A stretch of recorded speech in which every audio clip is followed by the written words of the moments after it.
Halo, selamat pagi. Selamat datang di Montessori House Asia dengan saya Miss Rosa. Dan hari ini kita akan berbicara seputar sensory integration therapy. Nah, buat kalian yang belum tahu apa itu sensory integration therapy, Anda berada di tempat yang tepat dikarenakan hari ini Miss Rosa akan mengundang salah satu terapis, yaitu head therapist dari Fiji Clinic. Sebentar kita akan menunggu salah satu terapisnya ada. Oke, namanya Miss Hana. Selamat pagi semuanya. Terima kasih sudah bergabung. Dan tentunya di pagi hari yang indah dan cerah ini kita akan belajar banyak dari beliau. Halo. Halo, Miss Rosa. Hai, cerah banget di sana. Iya, di setting. Di setting ya. Ya, demi Montessori House of Asia. Luar biasa. Oke. Nah, Miss Hana sudah di sini. Boleh Miss Hana diperkenalkan dahulu dirimu? Oke, perkenalkan semuanya, selamat pagi. Saya Miss Hana, saya seorang okupasi terapis dan head terapis di Fiji Clinic. Nah, ya. Miss Hana bicara mengenai occupational therapist ya, yang mana itu dua kata dengan sensory integration therapy. Jadi ada OT, ada sensory integration therapy.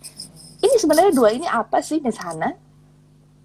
Oke, kalau bisa diberitahu ya, sensory integration therapy itu sebenarnya salah satu metode yang bisa dipakai Oke. oleh occupational therapist, oleh fisioterapis, oleh terapis bicara, bahkan oleh psikolog yang mengikuti pembelajaran sensory integration therapy kayak gitu. Jadi ini adalah sebuah metode yang bisa dipakai sebenarnya sebagai profesional occupational therapy. Banyak metode yang bisa dipakai tentunya. Nah, salah satunya adalah sensory integration therapy. I see. Nah, kalau OT sendiri apa? What is all about, Miss? Oke. Kalau occupational therapy sendiri, terapis okupasi gitu ya. Jadi kita melihat banyaknya kayak kalau di Montessori practical life gitu, kayak behave-nya nanti kita lihat, perilakunya, kognitifnya, behavior-nya gitu. Jadi dan bagaimana dia bisa ke sekolah gitu.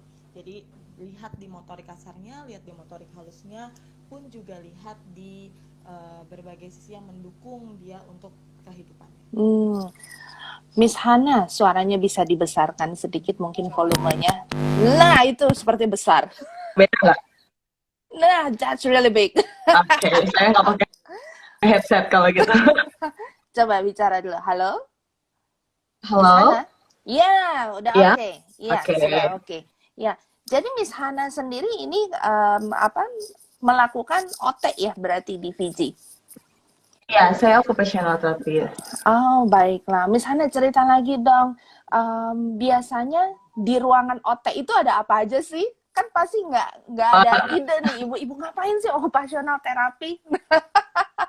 Oke, kalau misalnya di Fiji Clinic sendiri ya, Iya. occupational therapy itu banyak tergantung nanti kebutuhan anaknya apa, ke yang kita kejar apa, motorik kasar kah, sensori integrasi, sensorinya kah, atau sudah di motorik halus kah gitu. Jadi banyak sih, misal kayak mainin festive, mainin propio, berarti kita mainin banyak hal kayak main dengan tunnel gitu, atau perosotan gitu, atau loncat-loncat di bantal, apapun yang mendukung propio sama festive seperti itu. Atau bisa jadi banyak multisensor yang dipakai, jadi di ruangan kita taruh benda-benda, nanti kita seperti hide and seek tapi sama benda, jadi kita minta anak cari, tapi sebenarnya itu multisensor yang sedang kita cari, kita gapai. Bahkan sama motoriknya sebenarnya kalau bilang terapi itu bisa a whole langsung gitu kita kasih ke anaknya gitu. Nah, tergantung terapisnya mau concern di bagian mana seperti itu. Nah, Miss Hana, jadi seperti main dong ya ini?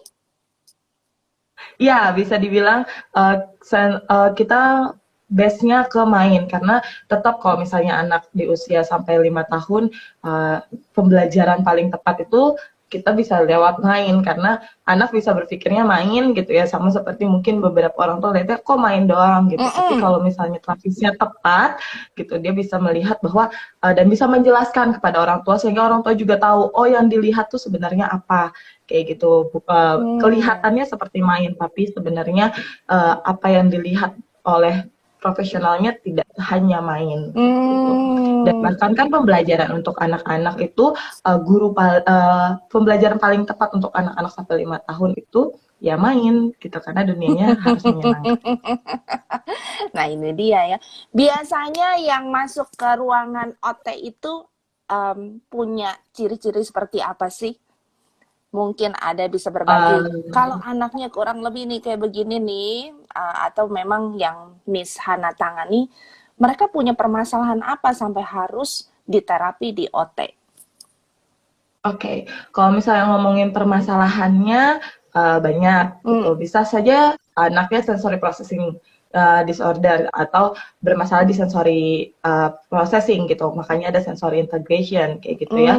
Terus juga atau anaknya bermasalah di motorik gitu, yang tidak bisa merangkak misalnya seperti itu, atau tersering jatuh sendiri gitu. Jadi suka nabrak-nabrak sendiri gitu, sering jatuh sendiri, atau jijian kita ngomongin itu kan ngomongin sensori ya gitu. Jadi nanti bisa jadi dia sensori problem atau dia sensori problem yang ada monster di belakangnya, kita ngomongnya gitu. Jadi kayak misalnya ada diagnosa dari dokter. Nah, diagnosa ini biasanya juga sangat erat juga dengan sensorial. Pasti sensorialnya ada yang bermasalah kayak gitu. Jadi kita perbaikin sensorialnya dulu untuk mencapai tingkat maksimal dari anak tersebut si kecil. Oh gitu. Miss, banyak orang tua yang mengeluhkan anaknya nggak bisa diem. Kalau menurut dari sisi OT sendiri, apakah yang nggak bisa diem ini juga bisa diberikan semacam terapi yang mana bisa membantu anak itu untuk otomatis dia sudah punya nantinya punya behavior yang memang seharusnya dan bisa fokus dan konsentrasi juga? Oke, kalau misalnya untuk yang nggak bisa diam itu paling sering ya, kalau orang tua datang, ya terus bilangnya, iya anaknya nggak fokus, nggak bisa diam gitu, beda sama anak yang lain seperti itu. Nah, rata-rata, saya bilangnya rata-rata itu datang karena sensorinya bermasalah. Salah satunya adalah proprioseptif gitu atau vestibular gitu. Jadi kedua sensorial ini, kalau proprioseptif itu kan ngomongin kontraksi otot dan sendi gitu. Kalau vestibular itu ngomongin keseimbangan gitu. Jadi bisa jadi sensorinya yang kena gitu. Karena bisa dibayangkan seperti ini, kalau misalnya kita mau membayangkan jadi anaknya, kalau anak yang proprioseptif ini yang biasanya nggak bisa diam itu kita bilangnya hypoproprioseptif. Itu dia kalau kita lari 1 keliling udah capek gitu ya, jadi ada kontraksi otot berasa gitu ke otak, jangan-jangan bahwa saya begitu. Ototnya udah kerja nih, capek gitu ya. Tapi di anak yang tidak bisa diam ini, itu dia butuh 10 keliling dulu baru ngerasain kayak kita 1 keliling. Wow. Gitu. Karena dia butuh otaknya berkontraksi luar biasa sehingga masuk sinyalnya ke otak. Gitu. Jadi sensori itu bukan hanya ngomongin sensori otot-otot bekerja, tidak, tapi sensorial ini yang mentransfer sinyal-sinyal dari tubuh ke otak.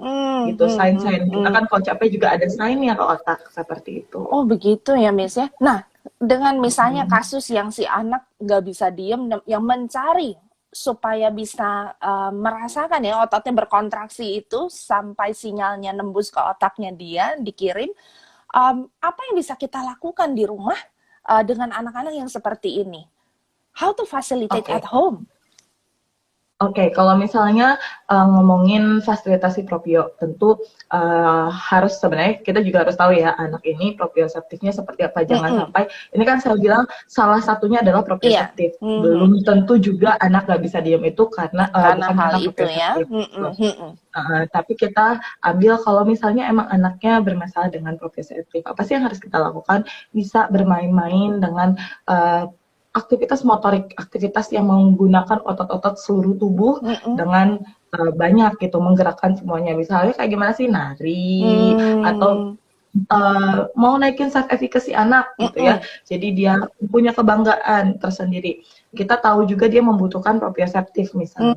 Jadi kita bisa kasih dia tugas seperti ayo angkat bangkunya, yang kita tahu bahwa anak itu cukup kuat dan dia juga bisa mengontrol tubuhnya gitu. Walaupun sebenarnya anak-anak yang membutuhkan proprioseptif ini juga pasti ada permasalahan dengan kontrol posturnya seperti itu. Jadi kompleks, harus dilihat one person gitu, anaknya secara personal kayak gimana, butuhnya seperti apa. Siapa tahu bukan hanya proprio saja, tapi sama festif juga, dan itu beda lagi PR-nya seperti itu. Oh gitu.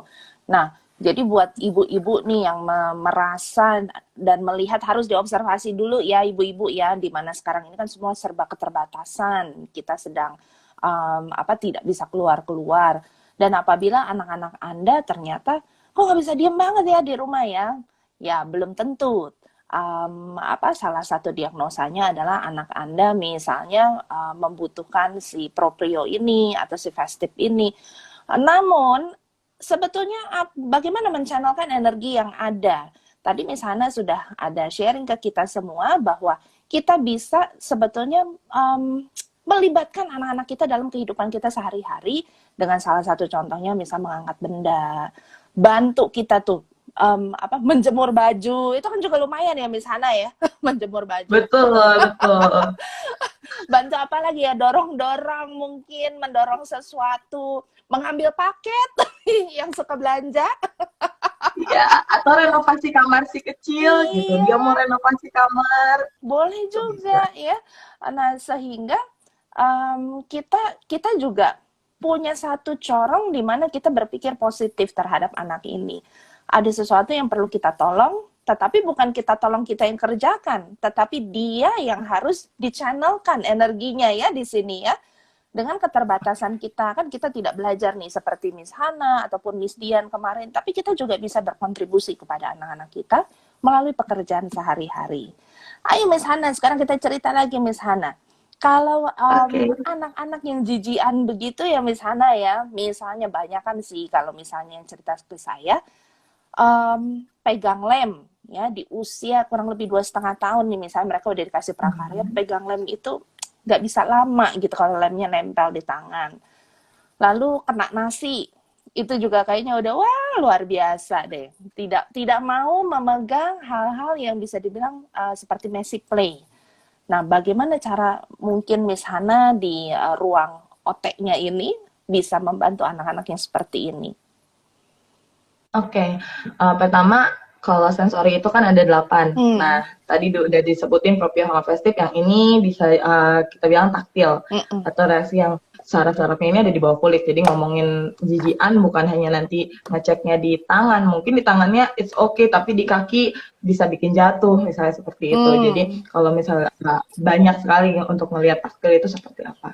Nah, untuk konsep jijian ini itu berarti ada hypersensitif pada taktilnya sendiri. Sedangkan taktil ini sebenarnya bisa terstimulus dan bisa dibilang matang di usia 1 tahun seperti itu. Jadi kalau misalnya ngelihat anak kita udah di atas 1 tahun nih tapi jijian gitu, itu bisa jadi ada sign di hypersensitif di taktilnya kayak gitu. Tapi balik lagi, sensori-sensori ini dibilang berbahaya ketika itu mengganggu gitu. Dan ini kalau tidak terstimulus ya pasti mengganggu, kayak tadi disuruh prakarya tapi nggak mau pegang lem, coba bagaimana menyelesaikan prakaryanya seperti itu. Nah, jadi ya kalau misalnya kita lihat di Fiji Clinic sudah lihat anaknya ternyata hypersensitif taktil seperti itu, yang kita kejar adalah permainan-permainan yang bersamaan dengan apa yang dia tidak hypersensitif gitu. Misal kalau misalnya dia senang sekali dengan aktivitas masak-memasak seperti itu ya. Jadi kita memberikan tema gitu. Kalau misalnya visual dia bagus seperti itu, terus auditori dia bagus, mendengarkan kita baik gitu. Walaupun nanti kalau saat taktil terdengarnya sepertinya kelihatannya anaknya nggak mau dengerin saya ya gitu. Itu bukan tidak mau mendengarkan, tapi karena taktilnya tinggi sehingga auditorinya kita bilang kerendam. Sedangkan 8 sensori ini kan seharusnya rata, sejajar sama, ya gitu. Ya. Sejajar gitu. Sedangkan taktilnya hypersensitif sehingga terkesannya anaknya tidak mendengar gitu. Padahal dia Hmm. sedang fokus sekali dengan taktilnya. Nah, Hmm. kita biasanya bermain. Bermainnya apa? Uh, Misal adegan membuat kue ulang tahun, ada lilin, ada play-doh gitu ya. Hmm. Tapi dohnya kita buat sendiri gitu. Walaupun nanti dia cuma suka di bagian tiup lilinnya aja nih Hmm. gitu, Hmm. nggak masalah gitu, kita buat dulu. Jadi bukan juga konsep kita hypersensitif anaknya terus kita terjunkan langsung, nggak juga, itu bisa jadi sebuah traumatik sendiri buat Hmm. anak. Hmm. Nah, jadi kalau misalnya jijian ini juga kita lihat tekstur mana sih yang dia nggak suka sama tekstur mana yang dia aman. Oh, Kita oke. juga bisa bisa campurkan tekstur-tekstur seperti itu. Hmm. Misal kayak dia tekstur aman ternyata sama dingin kayak Hmm. gitu. Hmm. Hmm. Suhunya nyaman sekali dia sama dingin. Kita bikin playdohnya tapi dingin, Hmm. lengket tapi dingin gitu. Itu kan segala sesuatu yang bisa kita akal-akalin aja Iya. gitu. Bukan nanti yang penting dia pegang, enggak. Hmm. Tapi memberikan sensasi-sensasi bahwa oh ini pengalaman-pengalaman, tentu dengan pengalaman-pengalaman yang banyak, pengalaman-pengalaman yang lebih, itu juga akan membuat hypersensitivitas ini turun gitu. Atau Hmm. kayak tadi hyposensitivitas yang naik. Hmm. Karena ada hypo ini dikarenakan ya kurangnya stimulus sebenarnya. Hmm. Jadi karena kita memberikan stimulus, kita tahu kita tepat memberikan stimulusnya, Hmm. suatu saat seharusnya itu meningkat. Nah, Saya itu bilang seharusnya suatu saat kayak gitu. ya, dan kita nggak pernah Iya, tahu suatu saat kapan itu seharusnya. suatu saatnya. Betul.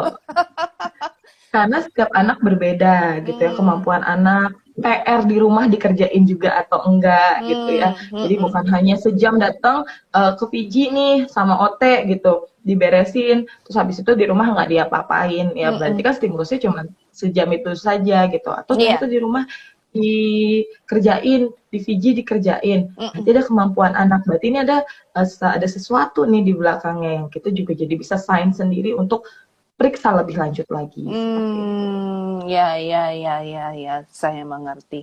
Nah, jadi ibu-ibu, betapa pentingnya kita memberikan stimulasi yang tepat ya sejak anak kita kecil.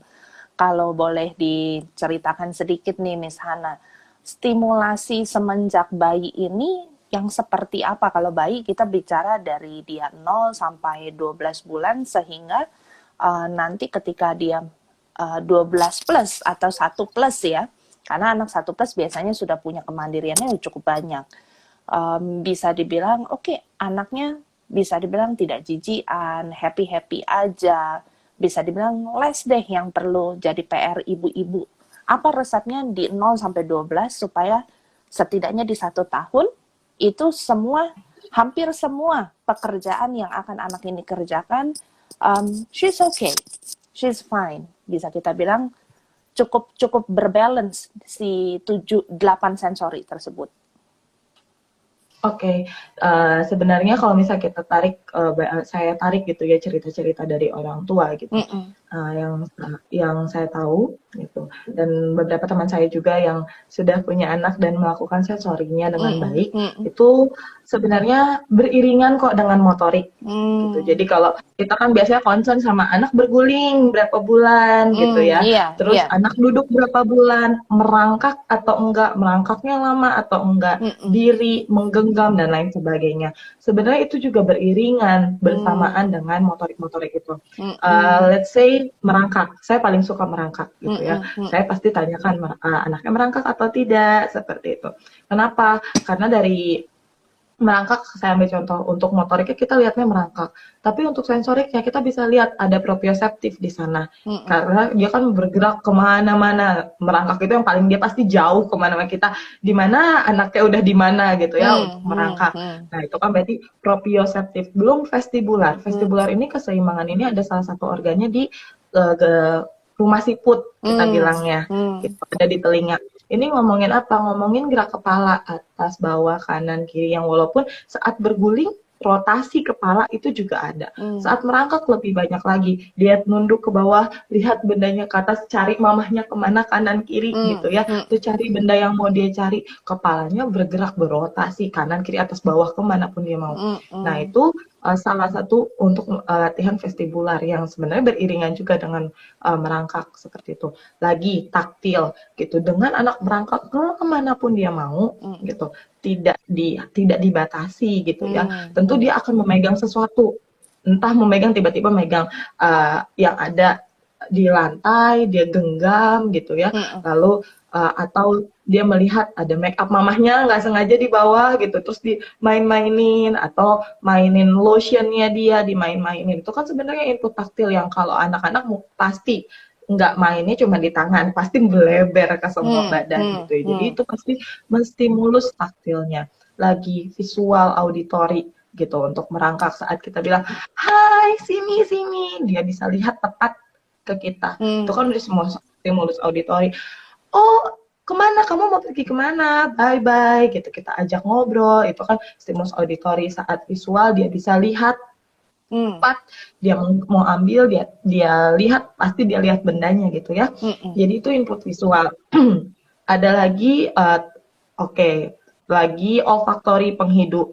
Tentu kita menjaga ruangan anak pasti tetap aman gitu, tapi dengan entah minyak wangi yang tumpah seperti itu ya, atau bebauan yang dia harus menghidupkan. Anak-anak di usia segitu juga suka masukin ke mulut gitu ya, suka menghidu gitu, dan itu memberikan stimulus penghidu pada anak gitu.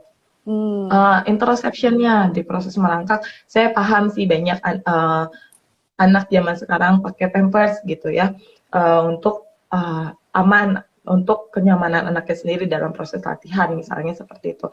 Tapi untuk melatih interoception atau rasa dalam tubuh itu kayak kita pengen BAB, kita pengen BAK, kita tahu gitu. Atau kita sakit perut sama kita lapar sama kita kenyang, itu kita bisa bedain, padahal semuanya ada di perut gitu. Nah itu latihan di anaknya apa? Dengan ada waktunya kita tidak memberikan pampers pada si kecil. Dia tahu rasanya tidak nyaman, dia tahu rasanya basah, terus kita juga kayak kemarin Miss Dian ngomongin, kita kasih penjelasan sama si kecil gitu ya. Oh nggak enak ya, oh nggak nyaman ya, iya karena gini.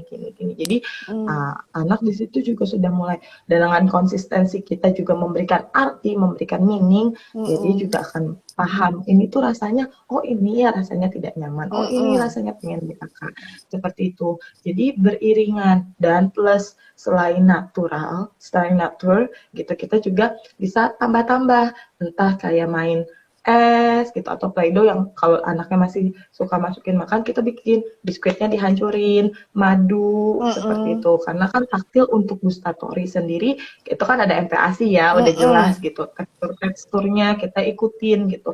Jangan takut untuk mengikuti anjuran dari dokter, terutama kalau misalnya kita concern sekali gitu ya sampai ke dokter, ya MPASI-nya seperti ini, tapi anak kita tidak mau, tidak apa-apa, kita latih juga dengan taktil, karena tekstur di dalam mulut bisa terselamatkan kalau taktil di luar juga aman, seperti itu. Gitu. Kalau misalnya dia jijian dengan taktil di luarnya dia nggak nyaman, apalagi di dalam yang sangat-sangat kompleks di dalam mulut ini, itu bisa jadi olfaktori, bisa jadi rasanya, atau bisa jadi teksturnya. Seperti itu. Dengan membalancekan itu semua, maka anak nggak ada masalah sebenarnya untuk MPASI. Oh, oke. Ya. Nah, jadi betapa banyaknya yang perlu sebagai seorang ibu ketahui ya. Ini kan pengetahuan. Tetapi sebetulnya bisa disimplifikasi dengan apa?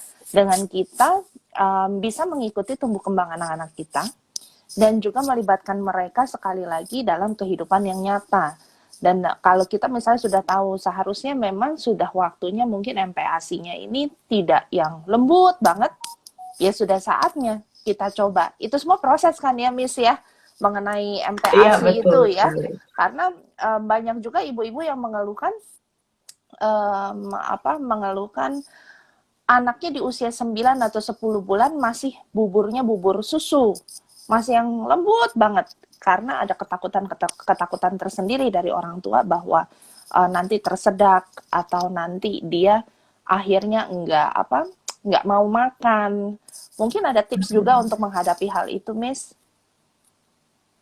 Oke, kalau misalnya dari MPASI yang takut nih, anaknya takut tersedak gitu, itu biasanya nanti ngomongin ke kontrol oral motor sama juga ngomongnya nanti kesiapan dari esofagusnya sendiri atau dari lambungnya, katup-katupnya itu Mm-mm. seperti itu. Mhm. Tapi untuk melatihnya sendiri ya balik lagi yang saya bilang untuk tekstur sendiri kalau misalnya kita takut nih teksturnya kayaknya dia nggak nyamannya dengan tekstur deh. Itu yang perlu kita lihat kalau MPAS itu banyak ya dilihat dengan tekstur atau suhu, dilihat Mhm. dengan wangi gitu Mhm. ya baunya apakah Mhm. karena baunya gitu atau karena rasanya Mhm. seperti itu yang bisa kita lihat yang sebalik lagi kayak saya jelaskan bahwa kalau misalnya kita mau stimulus makan tapi teksturnya kasar nih kayaknya dia nggak suka kita bisa main tekstur Hmm. di luar Hmm.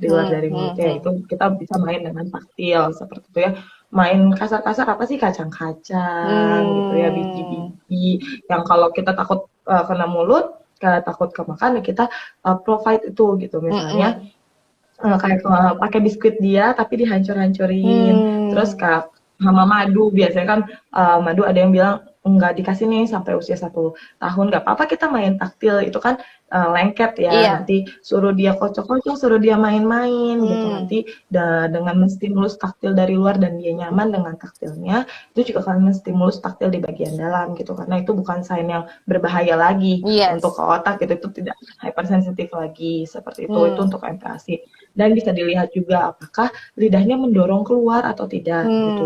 Hmm. Ini Hmm. biasanya karena kan peralihan dari entah dari puting ibu atau dari payudara langsung atau dari dot itu kan Hmm. kalau kita mau coba pakai jempol kita yang masukin ke mulut terus kita coba dekenyot itu gerakan lidahnya itu keluar Hmm. gitu. Sedangkan Hmm. kan kalau Hmm. kita makan itu kan Harusnya gerakannya ke dalam ya. di dalam ya di dalam Iya. mulut ya itu juga yang akhirnya membuat dia kesulitan gitu untuk melatih dia makan. Sedangkan MPASI ini sangat-sangat penting. Mm-mm. Miss Dian juga udah mention gitu ya untuk kemampuan berbahasa karena kan Hmm. Hmm. otot-otot oral motor ini harus dilatih dulu sebelum kita bisa ngomong gitu. Karena kan pergerakan lidah saat kita makan kan lidahnya bergerak sampai itu lumat sampai itu tertelan gitu. Dan Iya. pergerakan lidah mulut itu harus terlatih untuk berbicara seperti itu. Dan ingatlah ibu-ibu untuk melatih tidak dalam satu kali ya, perlu berkali-kali. Jadi kita juga mesti ekstra sabar nih mengantarkan anak-anak kita kepada satu titik di mana mereka bisa ya. Nah, Miss Hana, Betul. sudah ada beberapa pertanyaan masuk, kita bahas ya. Dari Ibu Sucir Putri, suami saya sampai sekarang geli banget kalau memegang busa sabun cuci. Itu bagaimana ya? Masih bisa ditolong? Oke, ini ngomongin ini buat kita yang sudah dewasa ya. Mm-mm. Dibilang itu saya bilang kalau ngomongin sensory processing disorder gitu, sensori yang harus diterapi adalah mereka yang terganggu sekali lagi Mm. gitu, terganggu dalam kesehariannya. Misal kayak anak-anak taktil yang kaki tidak terstimulus dengan baik, kalau misalnya dia tiba-tiba kena rumput gitu, dia hypersensitif, dia bisa tiba-tiba jatuh sendiri gitu. Dan itu kan sangat tidak sangat sangat sangat kita proteksinya harus pakai sepatu, harus pakai kaos kaki dan itu kan tidak baik untuk anak. Mm-mm. Jadi kalau misalnya kayak saya nih gitu, saya ada hypersensitif di vestibular gitu karena Mm-mm. kan pengetahuan saya juga saya dapat saat saya kuliah dan sampai detik ini gitu ya. Mm-mm. Saya menstimulus diri saya seperti itu. Tapi kan ngomongin menstimulus sensorik berarti ngomongin menstimulus otak. Kalau Mm-mm. ngomongin stimulus otak itu ada namanya neuroplastisitas di otak yang kalau kita tahu ngajarin anak sedini mungkin itu baik loh untuk channel otaknya nyambungnya cepet gitu. Karena iya itu ngomongin neuroplastisitas. Nah, nanti makin tua, kita makin dewasa gitu ya, makin ada usia, itu neuroplastisitas masih ada tapi semakin lambat. Seperti itu percepatannya. Nah, kita bisa melatih bisa gitu, tapi kalau selama itu tidak mengganggu gitu, ya nggak masalah gitu. Tapi kalau itu sampai mengganggu, latih diri sendiri itu juga bisa gitu. Iya. Dengan apa ya? Dengan melatih taktil, tekstur apa yang tidak kita suka. Berarti kalau sebagai orang dewasa karena kita sudah punya kemampuan untuk mengontrol ya, bisa dibilang, dan kita punya willingness to try, kita mau nih overcome this, berarti kita bisa menstimulus diri kita dan juga memberanikan diri again and again. Semuanya praktis ya berarti ya. Praktis Betul. aja saya rasa pasti bisa. Tapi kalaupun balik lagi orang dewasa itu punya preference dan punya juga decision juga. Kalau memang suaminya mungkin belum mau cuci piring, berarti kita yang mencucinya. Ya, harus Itu di ya. harus dibicarakan juga sama suaminya, mau nggak belajar, mau nggak untuk overcoming kamu punya kejijian itu gitu, bisa kok pelan-pelan aja, mungkin jangan langsung dikasih piringnya banyak, satu aja tapi konsisten tiap hari nyuci satu ya. Lalu dari Ibu Sofiah Janan, kalau anak 19 bulan suka banget memegang barang apapun yang ada di rumah orang lain, di minimarket, kalau naik mobil, maunya main dan pencet semua tombol dan knob. Semua harus dicoba. Apa hipotaktil? Oke. Oke, kalau bagian ini, Ana suka ngambil-ngambilin barang gitu ya, dia pegang-pegang pegang-pegang, sebenarnya, itu juga kita bisa stimulus anak kita gitu. Itu bisa jadi banyak hal, karena di usia 19 bulan itu yang kemarin Miss Dian bilang adalah triangular eye contact gitu. Bisa jadi dia memegang sesuatu untuk konfirmasi ke orang tuanya satu kata yang sering dia dengar atau Hmm, orang tuanya sering ngomong. Bisa jadi hmm, hal seperti itu. Jadi dia asal ada mama gitu ya atau ada orang hmm, lain dia konfirmasi kalau misalnya saya pegang ini itu bendanya sama nggak sih namanya hmm, atau orang tuh ngomongnya beda gitu. Ya hmm, kan kayak gelas gelas itu kan berbeda tapi dia setiap lihat ini oh ini gelas gelas gelas gelas itu triangle eye contact itu juga harus lihat di bagian sana apakah dia sedang eksplorasi sebenarnya dengan benda-benda tersebut seperti itu. hmm, hmm. Tapi untuk melihatnya juga kita bisa lihat apakah dia hypotaktil atau tidak itu bisa kita bisa kasih aja latihan untuk taktil-taktil gitu. Kita juga bisa kalau misalnya lihat respon anaknya saat kita tusuk-tusuk gitu ya, kita juga tahu kadar tusuknya jangan sampai yang melukai gitu atau misalnya pakai pakai tusuk gigi gitu ya kita oh kalau segini biasanya kita aja ngerasa sakit gitu bisa kita coba apakah anak itu merasa nggak ada sensasi atau biasanya kalau di klinik itu kan kita punya foam Hmm. gitu saat kita taruh di light touch kita ngomongnya light touch gitu untuk taktil kita taruh saat dia nggak lihat dia ngeh nggak sih dia sadar nggak Hmm, sih ada taktil hmm, di sana ada input gitu nah ya. kenapa light touch itu penting saat Miss Rosa nih misal mau Mm-mm. duduk di kursi tapi di belakang ada paku tunggu berdarah-darah dulu atau udah tahu duluan ada paku Sampai begitu loh nah ibu-ibu. itu Jadi nggak bisa nah dianggap itu sepele nih dari kecil ya. Tapi betul, betul sekali. Ada anak yang kalau disentuh di bahu, dia sama sekali tidak menggubris. Tapi kalau dipukul, itu baru baru dia bilang hello. Bukannya tapi hello. Nah, itu juga kadar pain, rasa sakit itu ada di taktil juga gitu loh. Karena Hmm. tekanan Karena itu juga tekanan punyanya ya. taktil. Nah, itu Betul. itu ada di seluruh tubuh kita berarti ya, Miss ya. Tadi kalau hipo sama hiper bedanya gimana ya, Miss? Kalau hiper yang kita kenalnya jijian, yang Kenalnya tadi itu oke. nggak kena sabun misalnya itu jijian, itu Mm-mm. hyper. Jadi kita ngomongnya sensitif, ada kadar sensitif Mm-mm. gitu. Bagi kita biasa aja misalnya nih, kita biasa saja. Tapi bagi orang itu sampai nggak mau gitu, Ya. sampai misalnya teriak-teriak gitu. Itu kan Mm-mm. berarti hyper, ada Mm-mm. reaksi berlebih dari sensitivitasnya. Kalau hypo, bagi kita itu harusnya udah berasa. Tapi kenapa dia nggak berasa ya gitu. Tapi balik lagi kalau misalnya kita sudah memastikan diri kita bahwa kita sebenarnya just fine gitu ya dalam kondisi yang sensitivitasnya pas. Mm-mm. Jangan sampai kita hyposensitif terus membandingkan dengan anak kita juga hyposensitif. Itu bisa berbahaya juga Ya, seperti itu. mesti Gitu. hati-hati ya di situ ya. Baiklah. Jadi 19 bulan menurut saya pun juga ibu wajar bahwa anak itu juga kepengen pegang apapun, bahkan kalau bisa diputar, dipencet, itu manipulasi tangan yang akan memberikan begitu banyak input ya. Nanti input-input itu diproses di otak akan menjadi intelijensi anak. Jadi dia tahu, oh ini bisa dipencet. Dan memang mencet sekali nggak cukup, harus berkali-kali sampai dia mengerti. Dan tadi Miss Hana juga sudah menjabarkan betapa pentingnya repetisi itu supaya apa? Apa yang mungkin belum masuk kepada satu garis lurusnya si 8 sensori itu perlu dikerjakan dengan konsisten ya ibu-ibu ya. Nah, selanjutnya ada lagi anakku 4 tahun 9 bulan. Sebagai mom suka greget dia memegang sesuatu kayak nggak fasih. Misal jijian kepada tekstur coklat, Kalau dikasih kegiatan sensori telat nggak? Oh, oke. Si mama merasa anaknya 4 tahun 9 bulan. Mungkin suka jijian nih ya kalau pegang-pegang.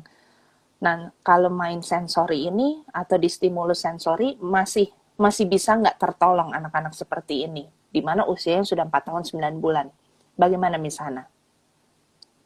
Kalau misalnya kita yang dewasa saja bisa gitu ya, Mm-mm. apalagi anak kita yang masih 4 tahun 9 bulan. Dan bagi saya nggak ada kata terlambat, tapi sebenarnya sensori ini kalaupun ada keterlambatan yang sampai mengganggu, itu bisa jadi sign, saya ulang sekali lagi, bisa jadi sign atas adanya sesuatu di belakangnya gitu. Ada yang saya bilang monster, kalau saya sering bilang sama orang tua, ada monster di belakangnya, yang itu kita harus hati-hati juga seperti itu. Tapi kalau misalnya ngomong bisa distimulus atau enggak, bisa, sangat bisa dikejar kok. Tapi balik lagi, tidak memaksakan. Gitu. Buatlah itu menjadi fun gitu. Kalau misalnya tekstur coklat, oke, coklat yang dia tidak suka teksturnya yang seperti apa? Gitu. Apakah karena lengketnya gitu? Kita bisa ganti, jangan coklat dulu deh gitu. Karena ini kan udah pasti tahu nih dengan oh ya, mama kasih coklat teksturnya seperti ini. Tapi kan kita bisa pakai terigu, tepung terigu banyak, maizena, tepung terigu biasa kayak gitu ya. Itu kadarnya kalau kena air itu berbeda. Airnya sedikit jadi lengket, airnya pas jadi dough gitu, bisa lepas dari tangan. Airnya banyak cair kayak gitu. Dan itu kan belajar juga sebenarnya si kecil gitu ya, dia ajang belajar. Oh, kalau tuangin segini itu kan bisa jadi pengalihan isu, padahal sebenarnya dia juga sambil memegang gitu, ada sensasi taktilnya seperti itu. Tapi kan banyak hal yang bisa kita lakukan, atau minta anak kita buat donat bersama, kue bersama, seperti itu, melumuri coklatnya gitu ya. Kalau dia masih tidak mau pakai tangan, nggak apa-apa, pakai sendok terlebih dahulu. Tapi nanti at some point kita minta, ya kita mencontohkan di sampingnya, kita juga tidak pakai sendok gitu ya, kita pakai tangan, kita juga mencontohkan bahwa ya. hal itu biasa gitu. Iya. Jadi jangan sampai kita meminta anak kita pakai tangan, tapi kitanya pakai sendok. Nah, Iya. itu juga tidak memberikan gambaran pada si kecil. Betul. Jadi role modelnya ini juga harus jangan sampai jijian kitanya ya. Miss, apakah anak-anak yang BLW akan lebih baik sensorinya dari Ibu Vera?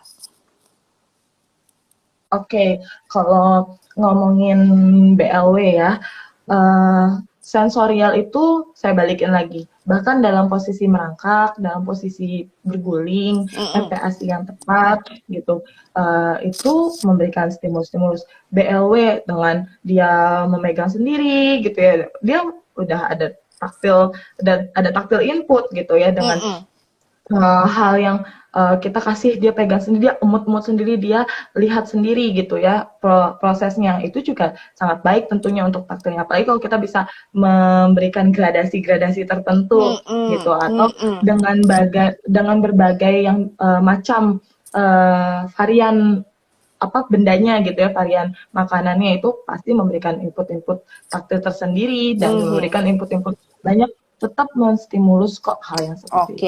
Tapi dibilang lebih baik atau tidak dari MPASI tergantung diberikannya seberapa banyak, distimulusnya seberapa banyak, semuanya tergantung stimulus. Yes, it is. Jadi saya tambahkan BLW is good, namun jangan lupa bahwa sensori itu ada banyak sekali. Tidak hanya di dalam mulut ya, berarti kan perasa. Tidak hanya lihat, tidak hanya pegang, tapi dia juga harus dengar, dia juga harus mengerjakan proprionya dan vestibularnya, berarti jangan ketinggalan nih. Fine dan gross motornya juga perlu kita support di situ ya, supaya berimbang semuanya. Oke? Hai Miss, anakku sekarang lagi naik tekstur lauknya dicincang, tapi belum berhasil. Dia suka kesel, padahal dia semangat banget maunya roti panggang untuk latihan finger food-nya. Kenapa ya? Oke. Kenapa nih, Miss? Kan tekstur lauknya mungkin anaknya ini berarti masih bayi, tapi sudah MPASI-nya sudah masuk ke yang lebih kasar. Suka kesel kalau makan karena belum berhasil, tapi untuk roti panggang itu, untuk latihan finger food-nya itu dia oke dalam mengunyah. Mungkin masalahnya di latihan kah? It takes time. Bagaimana menurut Miss Hana? Oke, kalau misalnya baru naik nih, kan tadi ada yang bilang udah Mm-mm. naik nih ke daging cincang tapi ikan cincang tapi dia kesel sendiri gitu. Apalagi kalau Mm-mm. kita lihat masih masih ada di dalam mulut gitu ya. Iya, Sedangkan kalau roti tunggang dia bisa gampang. masuk dengan enaknya gitu, Mm-mm. nggak apa-apa. Balik lagi itu teksturnya kan kekenyalannya. Itu Mm. kan bisa jadi kekenyalannya itu berbeda. Saya nggak tahu nih cincang yang seperti Seperti apa apa? dan roti panggang seperti apa. Tapi Mm-mm. kalau mau tahu lihat kekenyalannya gitu kan. Kita tahu sendiri ikan seperti apa. Tapi saya nggak tahu ikan apa yang kalau sampai sampai kesal sih saya bisa tahu, bisa bisa membayangkan kalau itu ikan yang kenyal sekali gitu ya dan Mm-mm. susah untuk digigit, dan dia juga kan baru naik kemampuan oral motornya gitu. Mm-mm. Itu menstimulus sebenarnya oral motor, tapi sama dengan praktis-praktis seperti ini juga dia jadi kesal sendiri karena kok nggak habis-habis gitu ya. Biasanya kan Mm. makan cepat habis misalnya seperti itu, dan Mm-mm. itu yang membuat anak-anak si kecil kesal gitu. Bisa gimana menstimulusnya? Naikin makanannya, gradasi kekenyalannya, bukan hanya di ikan saja gitu. Entah Mm-mm. rotinya juga dibuat uh, seperti dia apa ya, bisa dilihat yang saya tahu sih nggak boleh kasih marshmallow ke anak-anak, tapi maksudnya kekenyalannya seperti itu Mm. gitu. Jadi finger foodnya gitu yang dia melatih gitu Dibarengin ya, untuk di dia dibarengin, jangan sampai kekenyalannya ini dua hal yang berbeda yang dan dia berbeda. merasa Mm-mm. lebih baik yang ini aja deh, makan yang ini aja deh, kayak gitu. Jadi Itu bisa juga kan milih ya. untuk menstimulus seperti itu sih. Oke, jadi ya apabila kita mau naikkan nih soal MPASI, coba kita juga bisa membayangkan dan juga melihat apa yang kita kasih, apakah level kesulitannya itu bisa dibilang kurang lebih sama, sehingga anak juga tidak punya akhirnya kesempatan, ya udah yang ini aku mau yang ini aja ya. Namun pasti ada waktu-waktunya di mana it's just like a little treats buat anak-anak. Pasti ada sesuatu yang mereka pasti suka banget, ya. Tetapi bukan berarti selalu yang dikasih adalah sesuatu yang dia suka banget. Karena ada latihan-latihan yang perlu anak-anak juga kerjakan dalam kehidupan ini semenjak dia MPASI.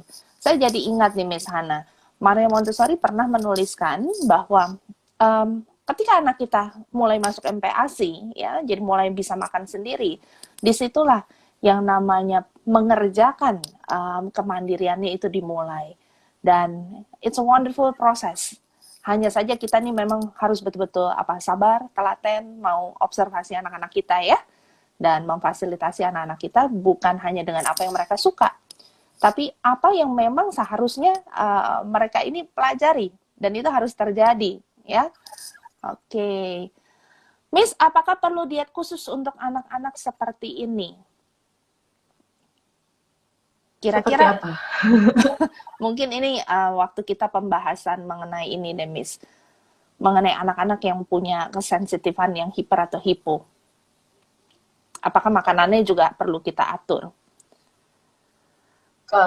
Sejauh ini ya, Mm-mm. yang makanan yang diatur itu mereka yang memiliki diagnosa gitu, dan masih kontroversial ya, Mm. diet gluten kah atau diet ini kah atau diet ini kah gitu. Mm-mm. Itu saya balikan lagi ke dokter Mm-mm. spesialis gitu, Mm-mm. datang ke dokter konsultasi untuk masalah anak-anak yang punya diet kemakanan gitu Mm-mm. ya, itu punya konsultasinya sendiri. Tentu kita juga pertimbangkan kadar gizi dan lain sebagainya.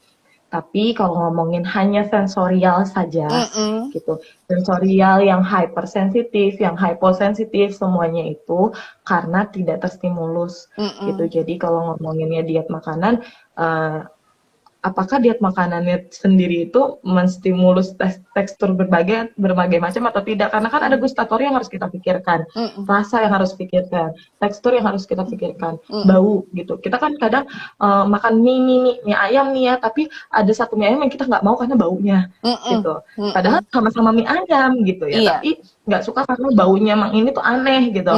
Kita bisa Mm-mm. menghidup sendiri. Nah itu kan dari makan sendiri saja, sensorik yang dipakai itu berbagai macam gitu, beragam gitu. Mm-mm. Jadi kalau misalnya ngomongin untuk sensorial sendiri ada diet khusus untuk makannya, saya sampai detik ini tidak merekomendasikan hal seperti itu sih, tapi malah justru memberikan dukungan untuk menstimulus lebih dan lebih lagi pada si kecil. Oke, ya.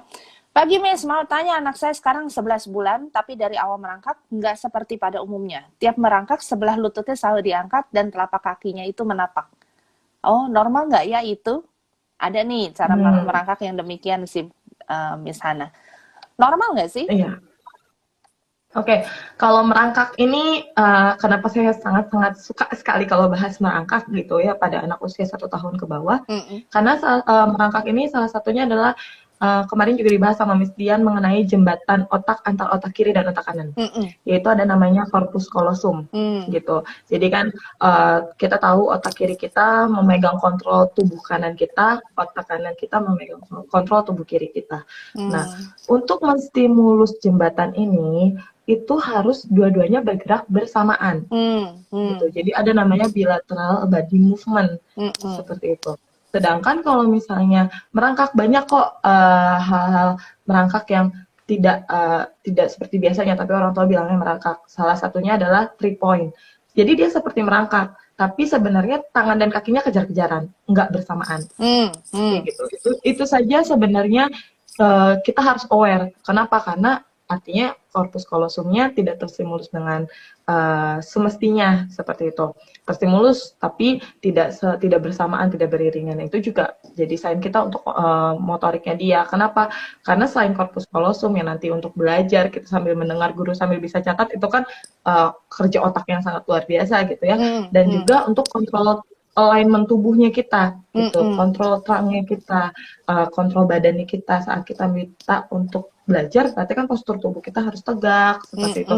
Kita harus bisa aktif walaupun badan kita tegak seperti ini, tangan kita bisa crossing the midline gitu ya, crossing dari si tengah tubuh kita dari kanan ke kiri tanpa kita harus terbawa-bawa badan kita gitu. Nah, itu juga melatih dan merangkak seperti ini seperti bagaimana kalau tanya saya, ayo latih lagi jadi merangkak yang bilateral body movement seperti itu harus tetap dilatih gitu, karena merangkak yang benar ya merangkak yang posisinya 90 derajat dan bilateral body movement 90 derajat itu seperti kardus seperti ini Iya, betul. Jadi ya balik lagi ya ke latihan ya. Dengan satu kita juga bisa memberikan mungkin role modelnya. Jadi merangkak bareng nih sama anak-anak main kucing-kucingan, itu juga bisa. Atau masuk ke tunnel kan sempit ya. Jadi mau nggak mau seharusnya kamu bilateral body movement-nya dapet itu di situ, ya. Atau nanti kalau nggak punya tunnel kan bisa pakai playmat yang bisa digulung betul ya Miss banget, ya. Jadi aturan gulungannya bisa kita yang maintain. Kita maintain seberapa kecil, seberapa besar. Iya. Nah, itu ada sebut ini opsi ibu-ibu kalau nggak punya tunnel bisa pakai gulungan mat ya. Yuk, lagi. Apabila anak 4 dan 7 tahun tidak suka memegang lem dengan tangan, stimulusnya pakai apa saja ya? Bagaimana, Miss? Oke. 4 dan 7 tahun. Kayaknya itu kakak adik. Iya. Saya bisa. Nah, jadi untuk kita anggap ini taktil gitu ya. Kenapa? Karena bisa jadi sebenarnya adiknya tidak masalah, tapi menirukan kakaknya bisa jadi seperti itu gitu. Saya tidak bisa judge karena kan ceritanya sedemikian. Hanya seperti itu informasi yang kita dapat. Iya. Tapi kalau untuk taktil sendiri nggak suka lem, berarti apa? Lengket gitu. Hal-hal yang lengket. Coba deh main yang lengket-lengket sama si kecil pakai tangan. Suka nggak?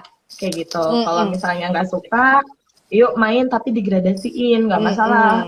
Saya paling suka itu permainan taktil itu pakai tepung, karena kita bisa gradasiin sampai di tingkat mana dia lengketnya, sampai airnya harus gimana seperti itu. Dan kalau misalnya dia nggak suka, dia sendiri yang akan mengadarkan, tapi dia memegang gitu.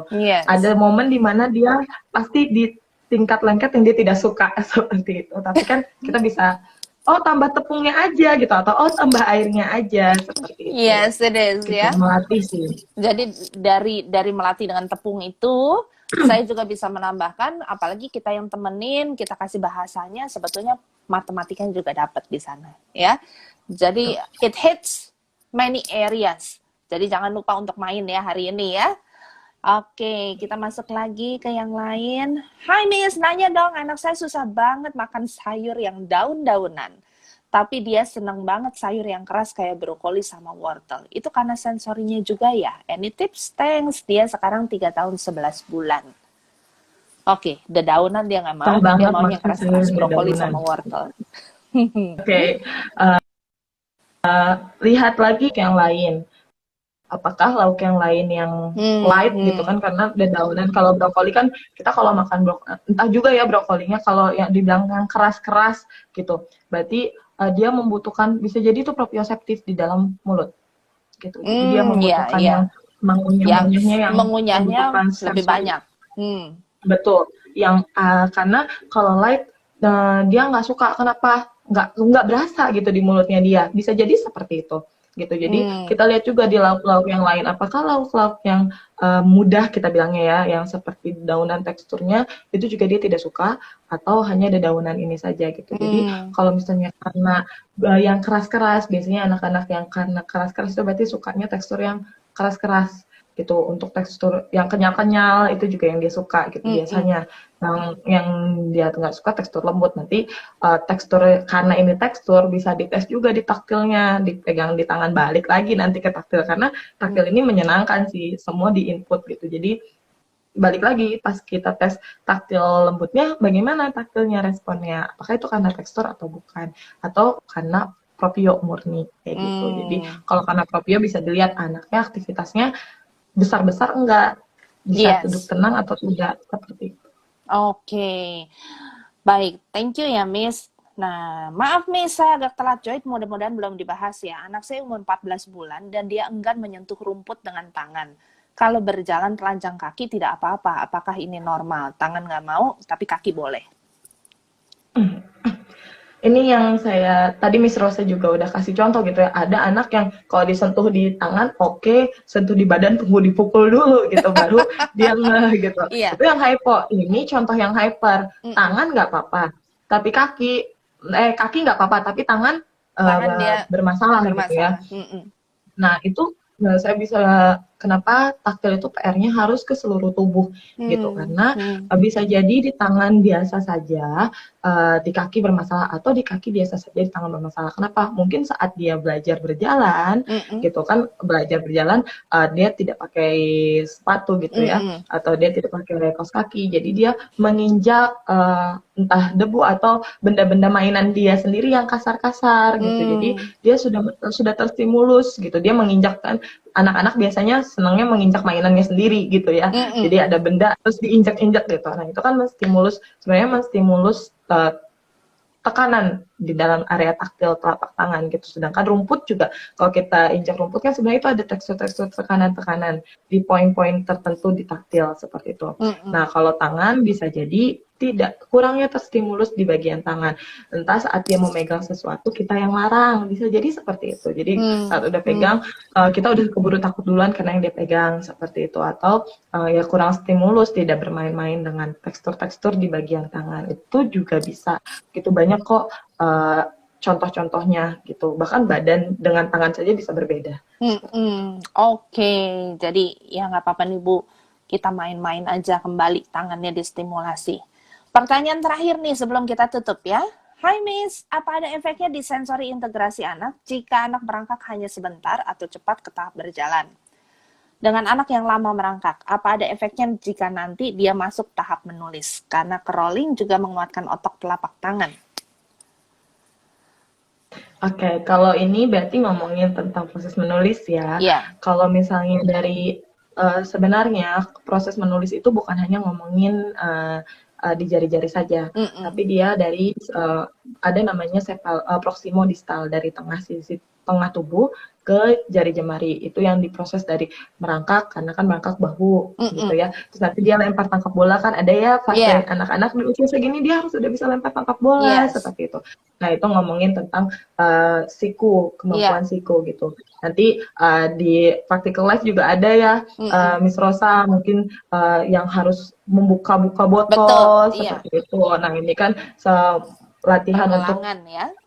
pergelangan tangan, dan nanti ke jari-jari. Kalau misalnya bilang merangkak, yang banyak merangkak sama yang kurang merangkak bisa ke motorik halus nggak bisa. Kalau dia nggak banyak merangkak, terus nggak ada stimulus juga.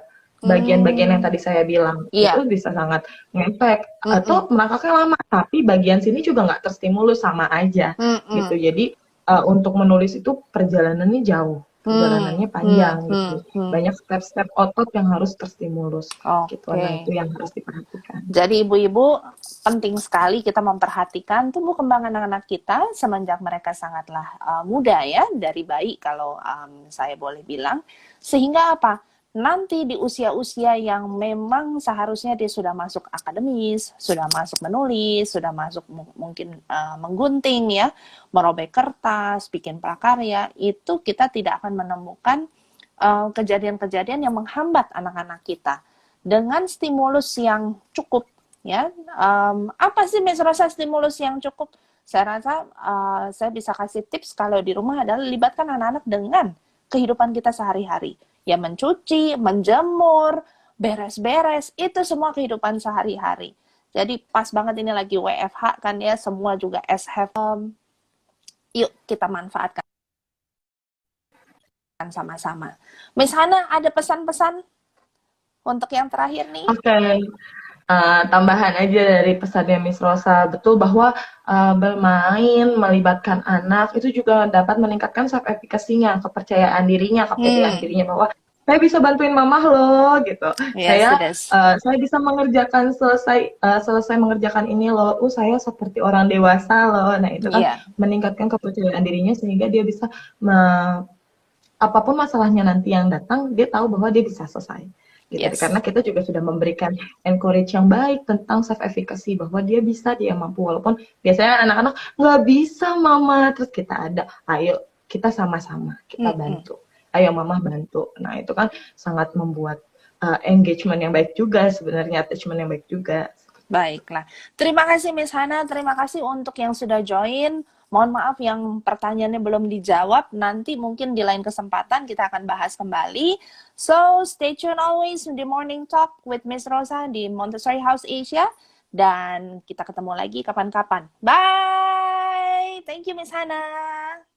Ya.